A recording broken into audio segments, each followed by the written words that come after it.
So yun guys, at nandito tayo sa ating mga tanim na sitaw. At natapos na natin yung ating balag na nagawa. 4 na layer. At sa may kabila, ayan, 4 na layer din siya, mahaba siya. Sari-saring gulay ang ating tatanim. Ito, nagpataba na rin tayo. Katatapos lang natin magpataba. Ayan, mga tubo lang kasi sila. Yan yung ating natapos na nagbuwa ng abono. Naapunahan natin sila. Yung ating mga sitaw.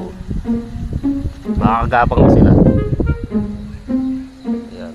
Ayan ang ating mga sitaw. Ano pala siya, mga 2 weeks siguro. 2 weeks. Pero pinatabaan natin para sigurado. Yan ang ating balag. Nagawa.